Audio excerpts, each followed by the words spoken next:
Olá, bem-vindos ao 10 a 7, um programa sobre temáticas e não sobre futebol, mas que pode ter. Eu sou o Eduardo. Eu sou o Paulo. E hoje vamos ter o prazer de falar sobre a temática da guerra da Ucrânia com a Rússia e os impactos que podem ter sobre este nosso país, que é Portugal. Gostava de começar por te fazer aqui uma perguntinha que eu acho que é importante para todos nós portugueses. Quais é que tu achas que serão os impactos da guerra em Portugal? Olha, eu acho que esta guerra vai ter muito impacto tanto em Portugal como no resto da Europa. Obviamente todo o mundo vai sofrer. Eu tenho muitas dúvidas em relação a de como é que ela vai acabar. Para onde é que se vai ficar só pela Ucrânia? Eu começo a achar que já está a passar muito tempo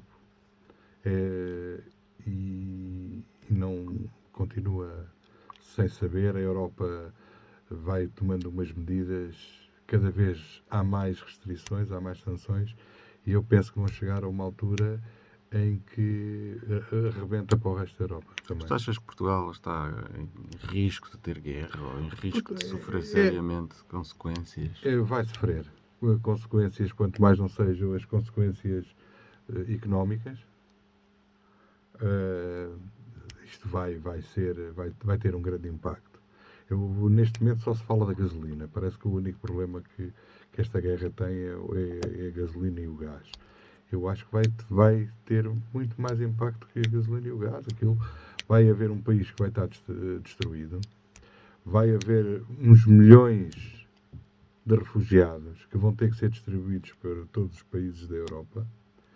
E isso vai mexer com a economia. Vamos ver quando começar a faltar o trigo, quando começar a faltar uma série de bens que, ao que parece, era a Ucrânia que fornecia à Europa, ou era um dos maiores fornecedores dos cereais. Isso vai mexer. Tu crees que o português comum está ciente? Eu acho que o que tu disseste agora é realmente muito, muito interessante, porque acho que o português comum só está preocupado que se tem gota, se consegue ir daqui até ao supermercado. Exatamente. E voltar, e chateia-se, e zanga-se, e está nas redes sociais a dizer o governo não faz nada, este país é uma vergonha, mas na verdade as pessoas não têm noção de qual é que é realmente a situação, ou o que é que potencialmente pode acontecer. Eu acho que a grande fragilidade que nós temos no nosso país é uma questão económica. A nossa economia é absolutamente... não existe. Na verdade é que a economia não existe. E, quer dizer, temos que ser muito objetivos em relação àquilo que acharmos que pode efetivamente acontecer. E eu acho que as estruturas locais não estão minimamente preparadas e não estão a informar os seus cidadãos de que vamos efetivamente mudar o paradigma e vamos ter que mudar a forma de pensar relativamente à economia. E isso leva-me aqui à segunda questão. Achas que o Putin sabe onde é que é Portugal? Ele sabe onde é que é Portugal. Porque, repara uma coisa, eu vou-te responder a isso e depois vou-te dizer uma coisa que eu ouvi que o presidente Biden nos disse.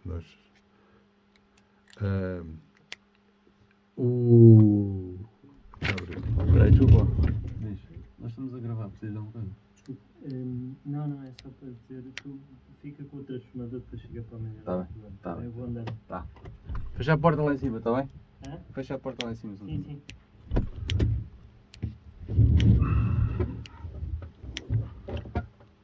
Houve aqui uma pequena interrupção. Mas estava eu a dizer.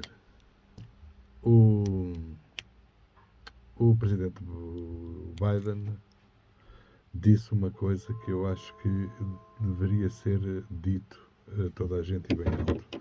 É que a liberdade tem um preço. A liberdade tem um custo. Nós não podemos querer neste momento ter toda a liberdade de manter-nos como um país livre dentro da Europa, manter a Europa livre, sem ter um preço. E se calhar o preço vai ser ao passarmos por algum tipo de necessidades. Vamos ter que Nós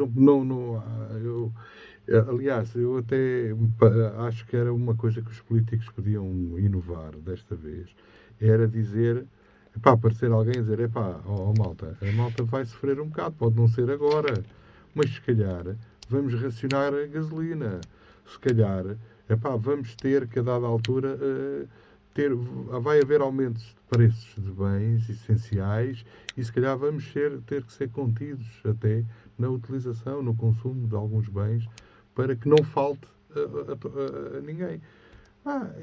Nós, tal como vivemos uma situação única da pandemia, que nunca tinha acontecido, tirando no cinema, eu acho que vamos viver agora uma situação de guerra. Há guerra na Europa.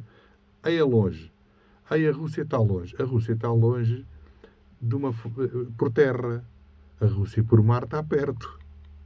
Eu acho que este tipo de coisa neste momento veio revelar uma total impreparação, uma total inconsciência que nós temos aqui neste cantinho da Europa, neste cantinho do mundo, de que efetivamente os conflitos armados ainda existem, não são coisas que só existem nos livros de história, e que nós não estamos minimamente preparados, nós não temos planos de contingência, nós não sabemos o que é.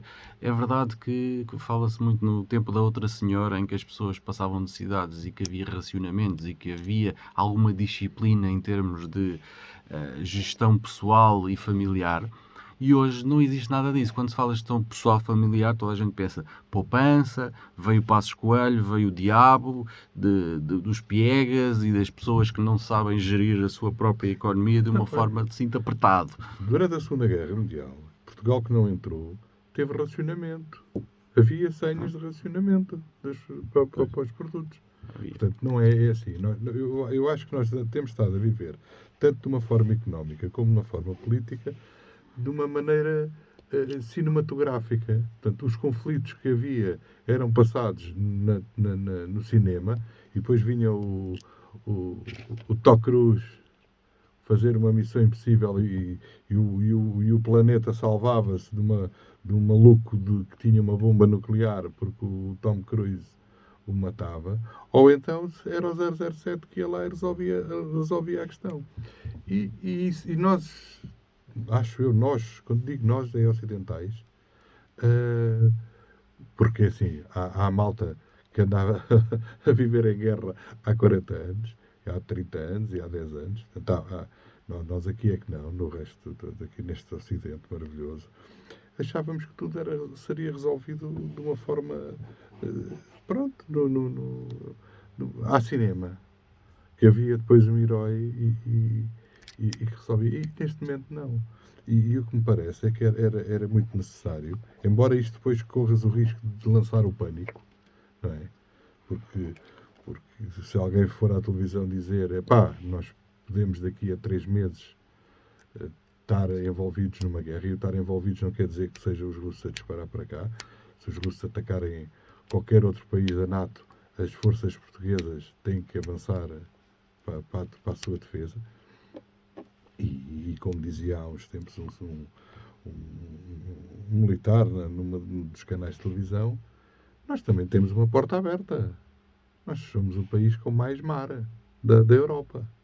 É verdade. É verdade. E eles têm muita frota. Mas também somos o que está mais longe e o que tem menos interesse. Mas para os submarinos e para os porta-aviões e para essas coisas, nós estamos... Sim, é verdade. Portanto, isso é assim, não é que eu acredito. Tu achas que o Putin já provou o vinho português? O Putin nunca provou o vinho e tem todo o ar de quem, se um dia tivesse provado, a forma de ver o mundo seria diferente, porque ia ver o mundo com outro prazer. Acho que o problema é exatamente esse. Quando colocaram agora uma série de sanções de produtos de importação e exportação, eu acho que um dos grandes problemas é que eles cansam-se de estar sempre a beber a mesma coisa. Estão sempre a beber a porcaria da vodka, né? Já não há batata que aguente.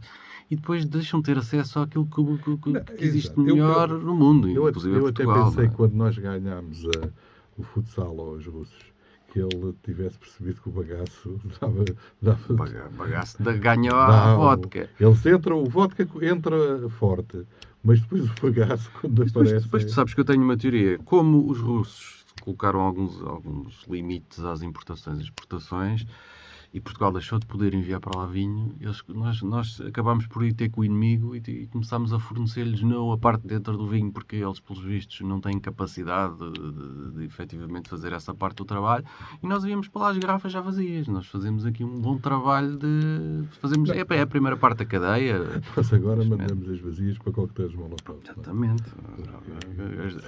Ajudamos as fábricas. É realmente... Eu acho que o Putin está chumbado da cabeça. Queres que diga, eu começo a ficar um bocado preocupado porque o russo, quer dizer, nós começamos a correr o risco, não sabemos efetivamente para que lado a guerra vai cair, de começar a ter que ponderar ensinar russo na escola. E os miúdos começam a aprender russo porque nós não sabemos. Amanhã são eles que a nova ordem mundial organiza-se e temos Rússia e China. Se calhar temos que começar a pensar, em vez de ter o francês, que também já não interessa, não é? É assim, o mandarim já é uma língua que há montes de cursos de mandarim. Há muitos cursos de mandarim, mas só que são informais, não é? Não há uma opção dos miúdos que entram na escola, se calhar era muito mais importante do que aprender bem inglês, é uma língua muito generalizada, mas se calhar, não sei, de hoje para amanhã temos aqui o russo e o chinês, atenção. Eu parece-me que são línguas que vão ficar... principalmente o mandarim é uma língua que vai ter muito protagonismo. Embora me pareça que o sonho dos chineses é falar português. Eles gostam de ter... Eu acho que a língua tem muito a ver com poder. Porque tu vês aquela história antiga dos empresários que viajam para outros países e têm que ter sempre alguém na sua equipa que falam a própria língua para poderem explanar todo o seu poder. É uma questão de poder mais do que de comunicação pura. Oi. Mas eu gostava de falar sobre outro assunto. Nós tocámos um bocadinho nele, que é a questão do combustível. Mas o que dizer da nossa total dependência energética do petróleo? Nós temos vindo a fazer algum caminho no sentido de nos tornar menos dependentes, mas nestes casos em que a coisa aperta seriamente, não é? Não devia fazer as pessoas pensarem... o português tipicamente pensa na questão energética como poupança, que é mais que fica no meu bolso, menos que eu tenho que gastar. Mas mais do que isto, isso é uma questão muito geral, muito impactante. Não deveria ser uma conversa que devia estar na ordem do dia a dependência energética de Portugal face ao resto do mundo para se autossustentar? Eu parece-me que nesse aspecto Portugal não está tão mal quanto aquilo que queiram dizer. Porque nós produzimos, eu não sei se é quase metade da energia que necessária em energias verdes, não é? Nós fomos, penso eu, líderes quase na produção, na inovação da produção eólica e eu parece-me que a nível energético não estamos tão de elétrico, da parte elétrica, da parte do gás. Quando falo de dependência energética, não vejo só assim, eu vejo só, nós como indivíduos, vamos lá ver, tu pensas na tua vida, na forma como tu consomes energia, efetivamente, tens a eletricidade, tens o combustível, se há uma percentagem, mas atenção, é verdade que é quase 50%, mas não vem toda de Portugal. Há muita dessa energia que tem como origem verde, mas vem de outros países. A minha questão é, nós estamos a desligar várias centrais nucleares a carvão, estamos a acabar com uma série de situações que efetivamente fazem sentido. Mas nós, como cidadãos, estamos a ter essa preocupação Não. ou são só as empresas que o fazem? Não. E nós confiamos que eles vão resolver o problema e nós não temos que nos preocupar? Acho que como cidadãos não temos a mínima preocupação. A única preocupação que o cidadão tem a nível energético é realmente o preço da gasolina. Porque não protesta cada vez que a EDP aumenta, não protesta cada vez que o gás aumenta. Não vejo esses protestos tão... E não é um atraso civilizacional, não é? O que me parece que deveria ser um caminho, mas isso iria mexer muito com a forma de estar e até com toda a forma, com todo o formato das próprias políticas gerais, que era caminharmos para uma forma de estar mais equilibrada em relação ao planeta. O ecológico é assim, eu acho que pronto, é uma palavra que às vezes não dá assim muito, porque eu acho que quando falamos do ecológico vemos logo aqueles fundamentalismos dos vegans e dos hippies. Coisas. Não, eu acho Dos que hippies. a tal ambiente, estarmos bem preocupados com o ambiente e vivermos assim também, porque temos que mudar um bocadito alguns paradigmas de vida e acho que era algo transversal. Nós somos um país cheio de sol, por acaso agora até está a chover um bocadinho, felizmente, mas somos um país de sol. Porquê que Lisboa, que é uma cidade que tem luz espetacular o ano inteiro, não aproveita a luz que tem? Eu acho que todos os prédios em Lisboa deviam ter painéis solares. E isso deveria ser, realmente tanto milhão da União Europeia, se calhar deveria... E quando eu digo isto dos painéis solares, como nós temos muito sol, se calhar a ideia era ser tudo fabricado cá. Era termos uma indústria para o fabrico de painéis solares em Portugal. Não era também agora estarmos a mandar a vida à China. É? Sabes que isso leva-nos a outras conversas, mas efetivamente vai ser necessário, porventura, uma reindustrialização do país. Se calhar, se usasses isso, estavas menos dependente dos combustíveis fósseis. Falta estratégia, falta uma visão para o país, falta uma ideia política para onde o país deve andar. Agora, eu vi uma notícia interessante hoje, que basicamente diz que uma grande marca, que eu não vou estar a falar, mas é o Boss, acaba de deslocalizar uma fábrica de calçado feminino de Itália para Portugal. Quer dizer, nós temos os sapatos das portuguesas são mais pequenos. São mais baratos. Não são mais baratos porque o custo com mão de obra provavelmente é mais barato. Eles vão ganhar muito mais dinheiro ali, mas são sapatos de luxo. Não estamos a falar não são de coisas de low cost. Acho que tem que haver, porventura, uma maior aposta política do país em determinadas áreas, sendo que indústria é uma delas. Eu acho que o passar os sapatos para Portugal não é só porque a mão de obra é barata. É porque os portugueses são bons a fazer sapatos. Sim, claro. Mas é o que as pessoas logo dizem, não é? Porquê é que vai? Se for um tipo até porque assim, comunista, eu lembro há uns tempos que havia até um livro sobre a indústria têxtil de Itália, em que os chineses tomaram conta de grande parte das fábricas têxteis da Itália, mas traziam chineses para trabalhar lá. Portanto, não davam emprego aos locais. Eu lembro-me de ler há uns anos um artigo sobre isso. Eu até acho que há um sujeito que faz um livro, uma sujeita que faz um livro sobre isso. E eles venderam as indústrias e foram vendendo as indústrias têxteis aos chineses, mas os chineses continuavam a trazer quase que escravos da China para trabalhar nas suas fábricas, não é? E eu acho que ouvir os sapatos para Portugal, eu não acredito que seja só pela mão de obra barata.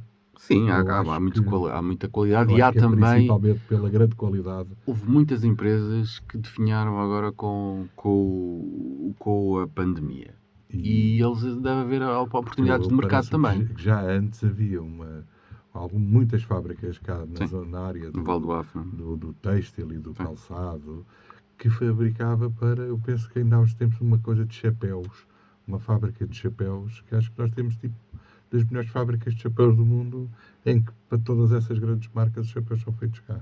É verdade. Mas pronto, perante este conflito houve uma questão que me levantou aqui, que é nós estamos absolutamente desmilitarizados, não é?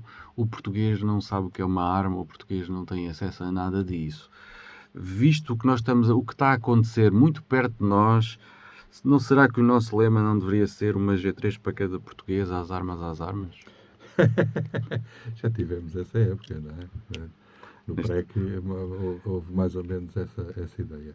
Eu fiz serviço militar obrigatório, ainda fiz serviço militar obrigatório, 14 meses, na Escola Prática de Infantaria.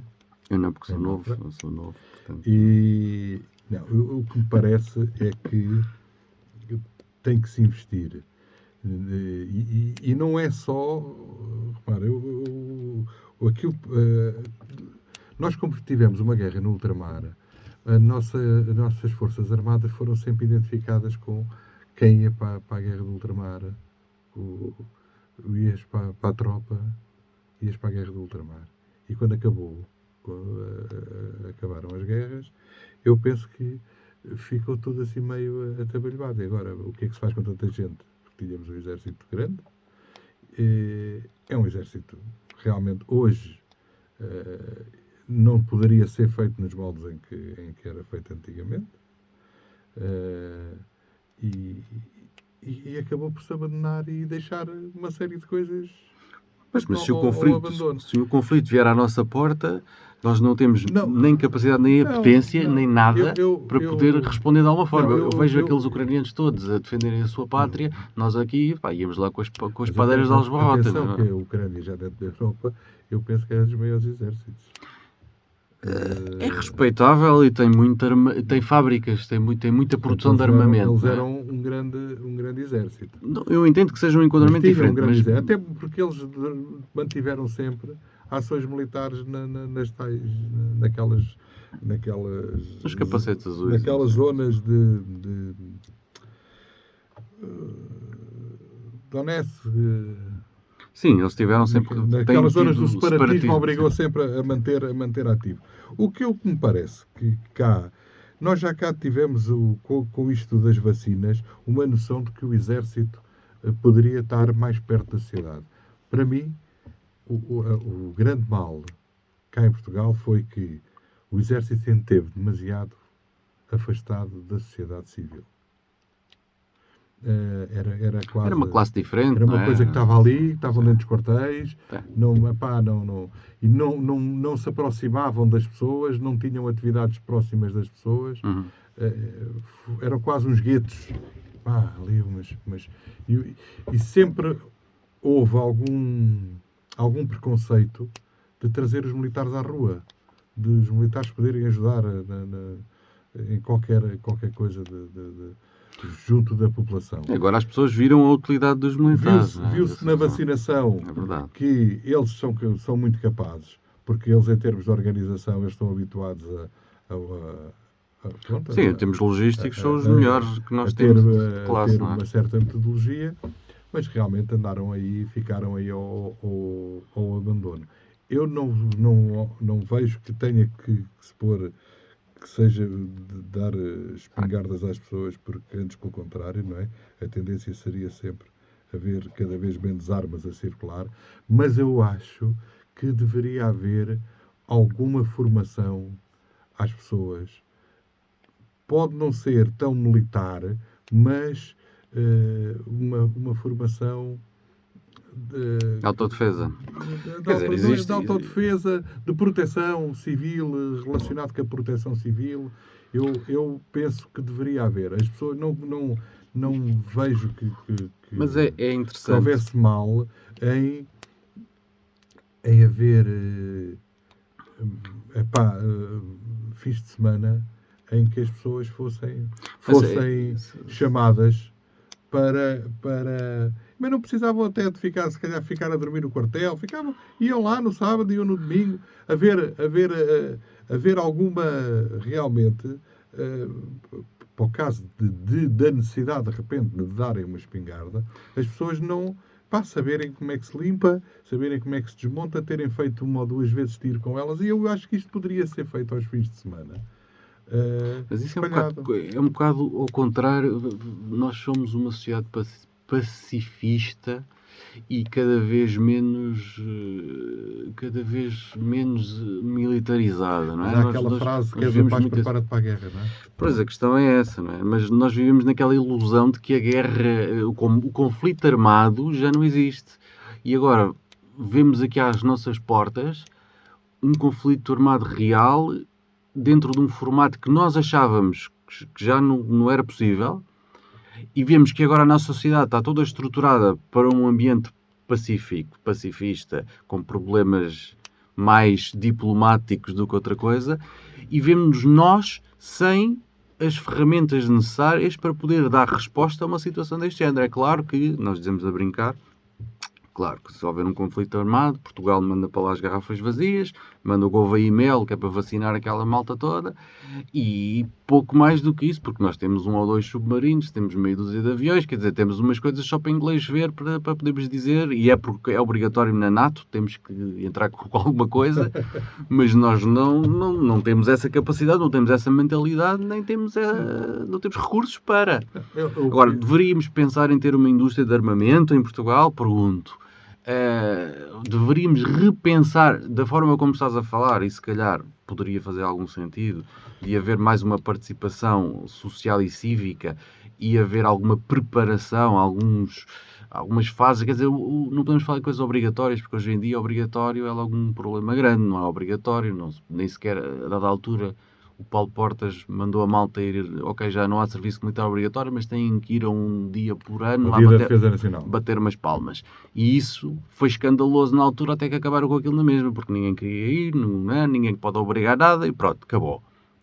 A sociedade não está preparada para nada disto. A questão é se faz sentido.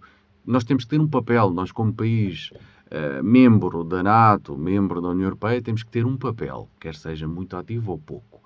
Mas qual é o papel de Portugal nesta nova ordem mundial que vai surgir? O que é que nós podemos aportar? O que é que nós podemos trazer? O que é que podemos contribuir? Porque nós somos um país totalmente virado a quê? A turismo e a serviços. Serviços e turismo. Não produzimos nada.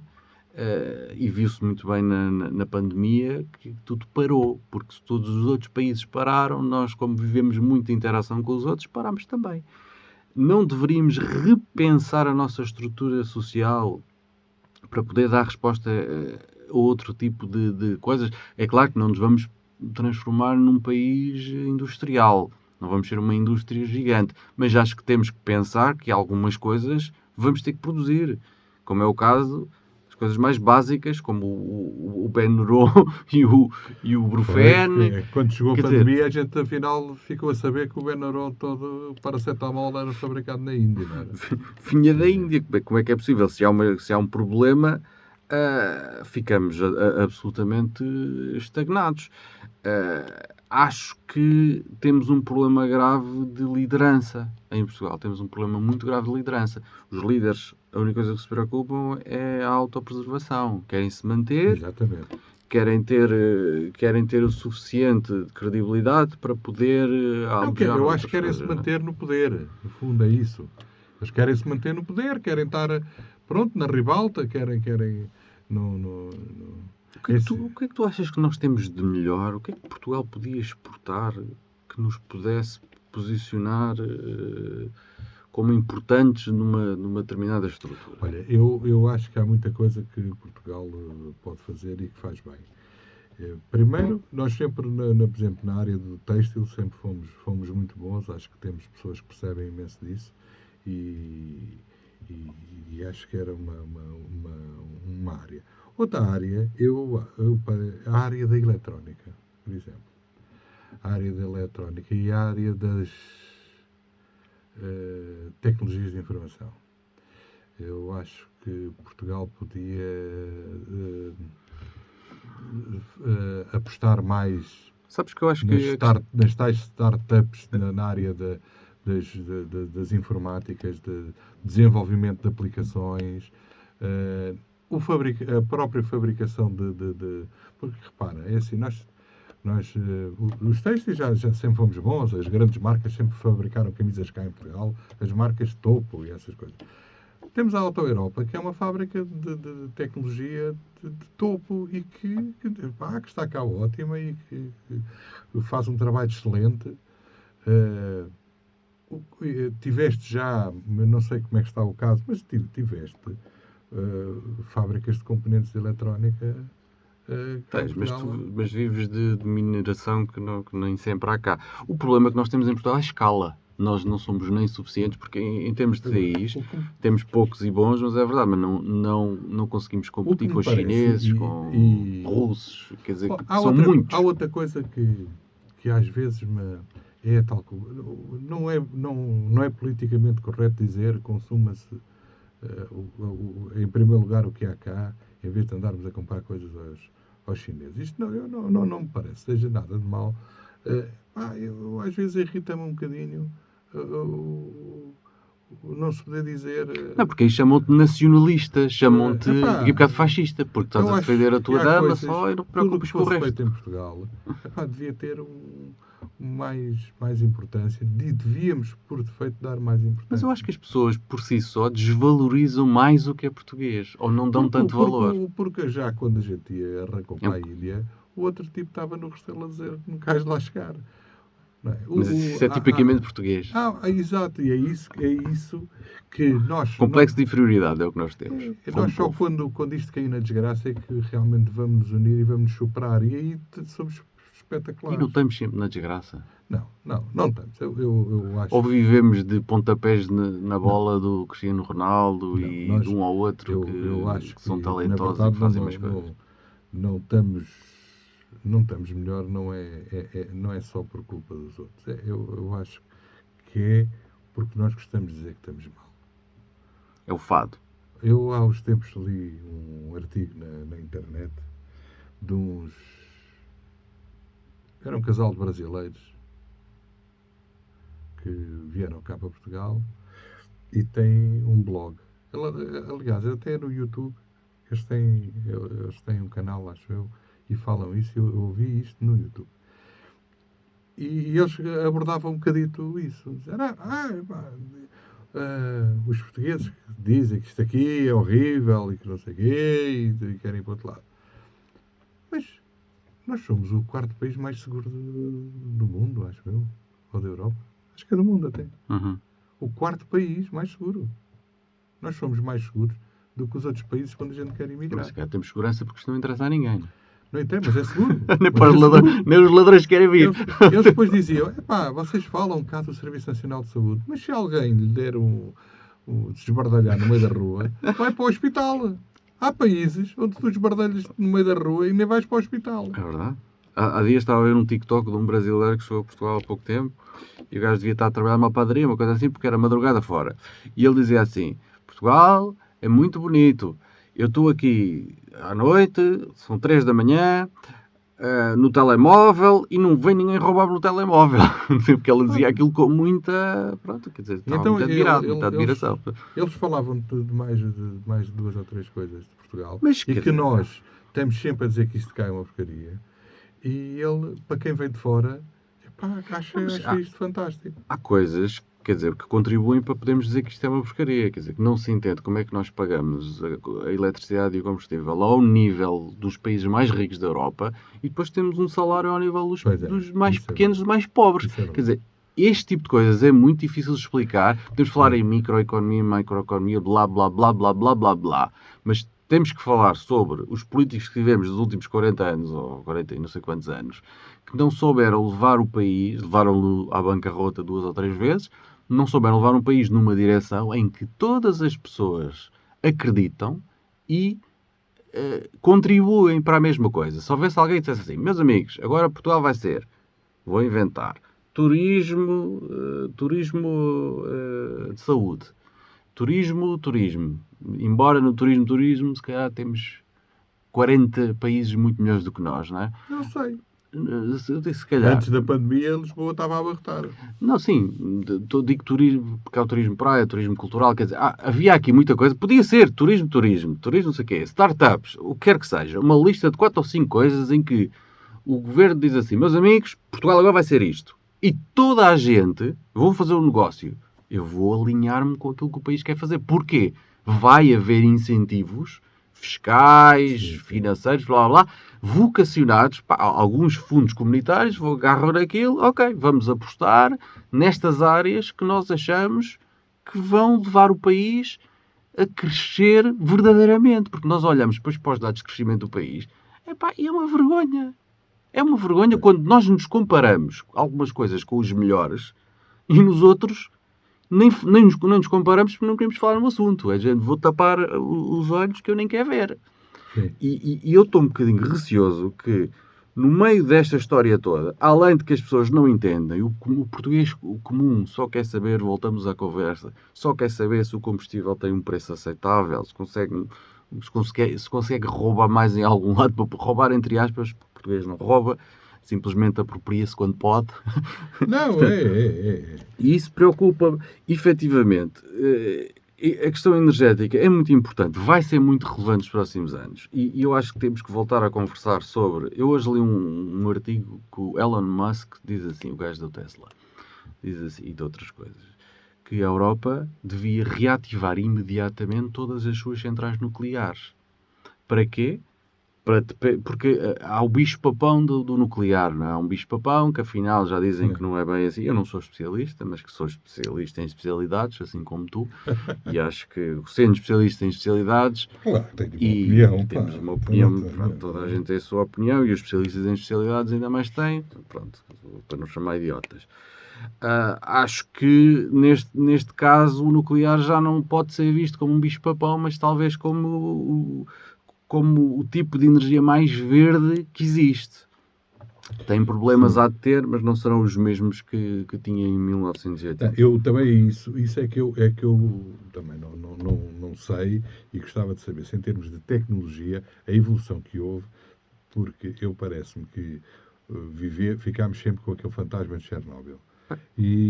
Mas a central de Chernobyl não era uma central de uma geração nova, já era uma central feita numa época em que se calhar a tecnologia não era tão temos que enquadrar no clima sociopolítico. Não te esqueças que estamos no fim do RSS, eles já não tinham dinheiro para comer sequer, quer dizer, em termos de manutenção sofriam também com isso, tinham algum conhecimento, era antiga.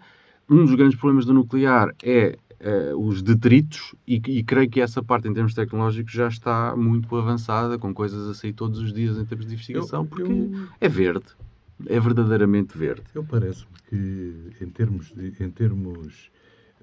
energéticos há caminho. Por exemplo, nós somos fornecidos com a mesma corrente que éramos desde sempre. Uhum. Será que precisávamos de tanto com as novas tecnologias de iluminação, das máquinas? Eu acho que há coisas que também nunca se apostou muito em inovar. Porque nós aqui temos um problema económico. A tua televisão, mas pensa assim, a tua televisão há de ter, sei lá, 10 anos no mínimo. Há 10 anos, em termos de consumo, era muito mais do que é uma coisa hoje. E acho que ninguém tem capacidade económica para estar a substituir as coisas só porque elas são antigas. Em Portugal, noutros países já não é assim, porque há vantagens claras económicas e as pessoas vão e mudam porque têm capacidade para isso. Nós aqui, agora vou ter contigo assim, Paulo, tu tens que trocar a tua televisão porque ela gasta, não sei, estou a inventar, 120 watts, e agora as televisões gastam 20. E tu dizes, mas ela funciona. Pois. Mas vais gastar mais em energia. Está bem, mas vou pagando um bocadinho todos os meses. Não quer saber. Sim. E aí tem que haver, se calhar, o poder político devia ter mais interventivo, como tem aqueles programas que pagam 85% com um processo burocrático inacreditável, que muitas das pessoas não têm como, porque demoram 4 ou 5 meses a receber o dinheiro. Quem é que tem aquele dinheiro para estar 4 ou 5 meses empatados? É o que já falámos. Porquê é que estes prédios todos não são praticamente autossuficientes, quase? Porquê que tens que usar um esquentador para aquecer, ou se usasses meios e mecanismos dessas novas tecnologias, não conseguirias? Porque é isso que as pessoas às vezes não entendem. Há pessoas que dizem assim, mas porquê que o Estado é que tem que estar a patrocinar a poupança das pessoas? Não, tem que estar a patrocinar a eficiência energética que faz com que o país dependa menos, porque nós temos pouca capacidade de produção interna. Não, mas sabes que eu acho que o Estado devia patrocinar era sermos mais civilizados. É verdade. Porque eu acho que acaba por ser um bocadinho também isso. O homem é um animal destrutivo. Portanto, o homem gosta sempre pode ajudar um bocadinho a destruir-se. Não aproveita as oportunidades pela positiva e porque há sempre quem vá... ninguém está a ver, faz porcaria. Nós temos sempre... Nós não deveríamos neste momento estar a pensar em apertar o cinto, em gastar menos, em gastar melhor. E era isso que eu achava. Acho que era corajoso alguém da política ativa fazer um discurso desses. Não é um discurso era um discurso semelhante ao que fizeram com a pandemia. Porque quando houve o confinamento, houve um discurso de temos que ficar confinados porque vem a desgraça. Mas, mais uma vez, eu acho que a política está a concorrer negativamente face àquilo que os cidadãos precisam. Porquê? Eles acabaram de sair de uma pandemia, acabamos de ter um governo de maioria absoluta, vá-se lá saber como e porquê, e o próprio governo não quer ter esse tipo de comunicação para não estragar a grande vitória da pandemia, porque é tudo uma questão política e ninguém se preocupa com o cidadão, ninguém se preocupa com o que ele precisa ou com o que ele vai precisar. Não tem que haver um discurso realista. Eu acho que devia ser um discurso realista. E é mais ideológico, não é? Devia ser um discurso realista. Eu acho que o realista não tem que ser alarmista. Embora eu acho que os alarmes estão a tocar, as pessoas é que não querem ouvir. As pessoas ainda não... Nós estamos a viver a guerra quase à laia de Big Brother, não é? É verdade.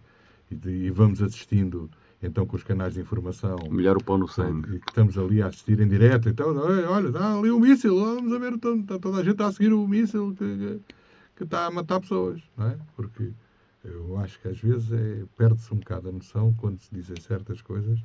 Estão a morrer pessoas. Todos os dias, todos os minutos. Estão a morrer crianças, estão a morrer... Principalmente, quer dizer, estão a morrer civis, quer dizer, está-se a destruir pessoas, está-se a destruir famílias. E nós pronto, às tantas estamos a falar, eu lembro-me no princípio das sanções à Rússia, as marcas grandes não queriam sanções porque vendiam imenso, porque a loja de não sei quê, de uma marca qualquer, o sítio onde vende mais é em Moscou. E pronto, mas morre. Porquê que não há problema? Porque não é a família deles que está lá. Se a família deles estivesse lá, estavam a fazer, como são pessoas importantes e que têm bons contactos, estavam a fazer telefonemas para os amigos deles de influência para que os tirassem de lá, para que acabassem com a guerra. Portanto, e este egoísmo.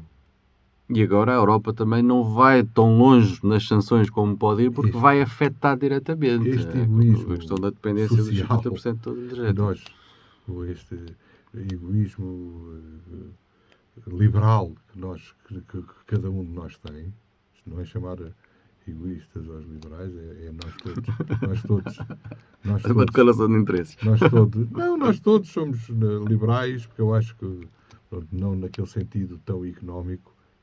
Somos liberais no crescimento e somos quase comunistas da desgraça. Porque defendemos a liberdade, defendemos o respeito. Eu acho que defendemos a liberdade individual e não tanto a coletiva. Eu quero ser livre, mas não quero que todos sejamos, que não me dá jeito. Isto sirva de lição para percebermos, por exemplo, quando há bocado estávamos a falar do que é que Portugal devia produzir.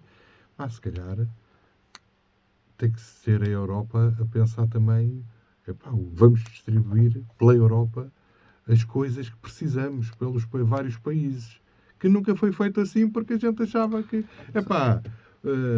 para quê? Eu compro a China que é barato. Sabes que eu acho que agora estão a vir uma série de ondas de solidariedade que eu comparo um bocado àquela malta que paga a pessoas para pagarem pecados. Que é... eu não quero sujar as mãos, mas eu vou contribuir. Eu dou dinheiro e já fiz a minha parte. E eu acho que estamos todos um bocadinho assim. Há pessoas que precisam de roupa. Eu vou lá para umas roupinhas e depois vou para o Facebook dizer assim, eu ajudei os ucranianos. Sim. E falta... tiras pouco de ti. Sim. Não dás de ti. E eu acho que às vezes... não podes dizer que eu não contribuo, porque vezes, eu pus lá umas moedinhas. Eu por acaso sinto alguma... Eu preciso até de ter uma componente de solidária na minha vida, mas eu mais do fazer qualquer coisa. Uhum. Fazer eu qualquer coisa pelo próximo. E não o dar isto ou dar aquilo, porque é cómodo. Não tem nada, porque é preciso também que haja quem dê. Também é preciso que haja quem dê dinheiro. Sim. Percebes? Sim. Mas... sei lá, eu para ajudar a Unicef, se eu se calhar se der 10 euros, é uma ajuda bestial. Porque eu tive ainda há uns tempos, estava a ler, 10 euros dá para vacinar 500 crianças.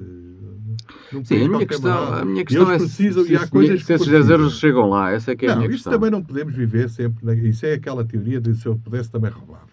Se eu pudesse também não pagava. Se soubesse que não ia ser apanhado. Mas aí é por isso que chegámos ao estado em que estamos. Não sei, eu acredito pouco em algumas dessas instituições. Acredito muito pouco. Porque acho que os recursos depois não são bem geridos. As coisas... Não tenho confiança em quem gera os recursos. Na maior parte das coisas. Eu compreendo isso e acho que tens razão em muita coisa, porque eu fico com a sensação, e daquilo que uma pessoa vai lendo, que o final do século XX e princípio deste século tem sido muito dado aos desvios e às corrupções e às coisas de interesse. E a malta às tantas ia para certos cargos não com aquele espírito de missão, mas pelo interesse que tinham de económico, principalmente. E parece-me que, repara, eu acho que até isto da Rússia é o culminar de uma guerra de interesses económicos, porque aquilo, ainda há uns tempos, num programa daqueles dos 60 minutos, até nem acho que nem é dos 60 minutos, foi um programa que dá na RTP, dá ao fim de semana, a Mampura. Sim, Cristiano Mampura. Pronto. Em que era entrevistado um sujeito, isto há mais de se calhar há um ano, em que ele dizia que o Putin era um dos gajos, se calhar, mais ricos do mundo, porque nem sabia bem o que era dele, que ele foi enriquecendo. Assim como outros, o de Angola, os Eduardo Santos, a mesma coisa, não é? Quer dizer, Santos, o bolso dele e o do governo era o mesmo. E eu acho que o final do século XX foi assim. As pessoas entraram numa ganância financeira e económica e perderam-se. E é um bocado... Não é que toda a gente gostasse de roubar, mas houve demasiada gente a habituar-se de uma forma escandalosa. Não, houve e há. Eu conheço casos do Banco Mundial, que é essencialmente quem tem projetos de desenvolvimento nos países subdesenvolvidos, de grandes apropriações financeiras. Estamos a falar de muitos milhões. Mas eu tenho um bocado a esperança de que começámos a virar um bocadinho uma página. Eu gosto de me dizer assim, no meio daquilo tudo alguma coisa se vai fazendo. Eu vou-te dizer sim. Sim, mas não é. Mas a questão é, eu quando dou, eu quero ajudar. Eu não quero simplesmente espiar os pecados da minha alma, não é? Eu não dou para eu ficar limpo. Não, eu dou porque eu quero ajudar. E eu tenho muitas e sérias dúvidas de que o que eu dou vai chegar a quem precisa. Acho que a maior parte das vezes fica pelo caminho. Agora, no meio disto tudo, vai haver coisas que sim, outras que não. Mas o nosso feeling é que tem que gerir a nossa vida. E é um bocado por isso que eu achava que devíamos começar logo por uma campanha de eu vou consumir o que é português. Eu vou comprar o que é português. Mas eu concordo absolutamente com vou isso. Comprar depois é mal visto, porque a lei do mercado... Vou comprar fruta e os Não, porque as pessoas... Sabes o que é que acontece? Isso vai ser mais caro. E depois há uns que abusam disso, que é, já sabes que vai ser mais caro, então vais pagar mais caro, então eu vou ganhar mais dinheiro, que é um dos casos. E outro é das pessoas que não querem pagar mais caro e não aceitam. Mas era também, se calhar... Agora, porquê que o português, que está aqui ao lado, é mais caro do que aquele que vem da China? E vais dizer, é custo de produção, é custo com salários, há aqui uma série de custos, mas as coisas têm que ser equilibradas de alguma forma. E para mim o problema principal nem é o ser caro ou ser mais barato ou o que é que o português médio ganha pouco. E tem que fazer contas, e tem que gastar menos. Tem, sim, às vezes por ganância, outras vezes por estrutura mental, outras vezes porque sim. E isso vai ser sempre um problema enquanto a economia não tiver uma forma de porque é que nós podíamos ser um paraíso fiscal? Somos um paraíso fiscal. Não há impostos, toda a gente ganha muito dinheiro. Porque, na verdade, uma pessoa que leva 1.500 euros para casa ganha 3.000. Quer dizer, ele ganha 3.000. A empresa que lhe paga o ordenado paga-lhe 3.000 à empresa. Não, a verdade não custa, porque não vai, o teu IRS, o teu salário vai direitinho, não vai para o teu bolso. Sim, mas não vai em dobro para em 1.500 euros, não é? Não vai, mas pronto, estamos a falar em termos redondos, mas a verdade é que a carga fiscal é muito alta, num país tão pequeno, em que as pessoas, na verdade, as pessoas não ganham pouco. Se tu fores para um paraíso fiscal, eles pagam-te exatamente a mesma coisa que tu custas à tua empresa. Esta é a verdade. A questão aqui é que há uma grande diferença que se calhar não devia ser tão grande.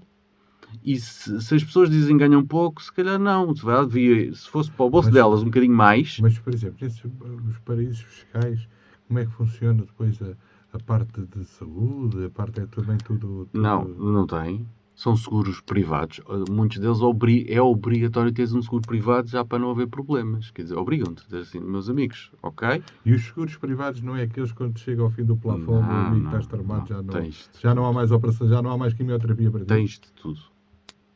Aí é que porventura são mais caros aqueles que... Não, eu não estou a defender uma coisa ou outra. Estou a dizer é que, se calhar... Eu também vejo pelo lado das empresas. Há muita empresa que não pode pagar mais. Porque a economia não comporta. Claro. Porque isto é tudo uma questão circular. Claro. Se a empresa não pode pagar mais, a pessoa não vai ganhar mais. Então, o custo de vida está a aumentar neste momento e muito impactado por coisas deste género. O custo de vida, o pão, os cereais, está tudo a aumentar. Os salários não aumentam. Portanto, isto vai chegar a um ponto de estrangulamento total. E eu acho que as pessoas não estão minimamente preparadas para o que aí vem. Não há ninguém a falar sobre isso, não há ninguém preocupado. Sabes porquê que não há ninguém preocupado? Porque a nossa economia funciona com base no crédito ao consumo. Que é, não há dinheiro, endivida-te. Compras um telemóvel a 36 meses, compras um carro a 7 ou 8 anos, quando ele já não interessa. A nossa economia está estruturada desta forma. Não pela liquidez, porque não existe liquidez, e quanto mais nós vivemos desta forma, menos liquidez vai existir, porque no fim do mês as pessoas recebem o ordenado e vai tudo para créditos. E o que é que acontece quando há uma flutuação tão grande em termos de custo de vida básico?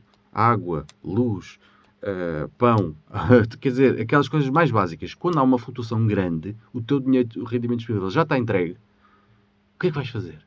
Vou ter que prestar mais dinheiro. Sim, não. Isto é a bola de neve. Mas também te digo, eu fico, às vezes, há um misto de...